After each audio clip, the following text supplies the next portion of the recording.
আর এরই মধ্যে বিস্ফোরক দাবি করে বসলেন বিজেপি বিধায়ক। তিনি দাবি করছেন বাংলাদেশের হিন্দুদের এদেশে ফেরানো হোক আর এদেশের সংখ্যালঘুদের বাংলাদেশে পাঠানো হোক।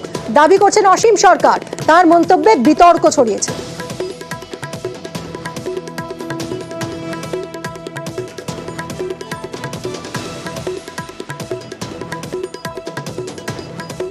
যদি একসঙ্গে আমরা বসবাস করতে পারি তার চাইতে ভালো জিনিস আর নেই।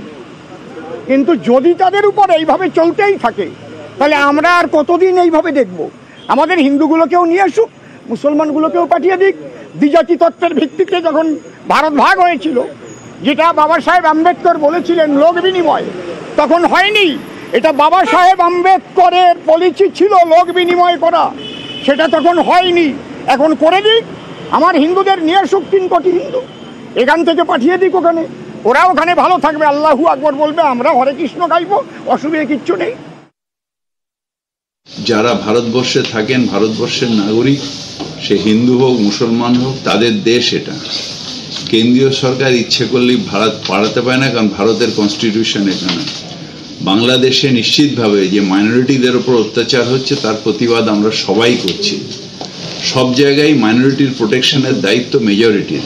এটাকে কঠোর ব্যবস্থা নেওয়ার জন্য কেন্দ্রীয় সরকারকে আমরা অনুরোধ করছি। বাংলাদেশে এটা হচ্ছে, এটা ভায়োলেশন অফ হিউম্যান রাইটস হচ্ছে। ভারত সরকারের উচিত হচ্ছে এবং ইউএনের উচিত হচ্ছে এ ব্যাপারে ইমিডিয়েট হস্তক্ষেপ করা।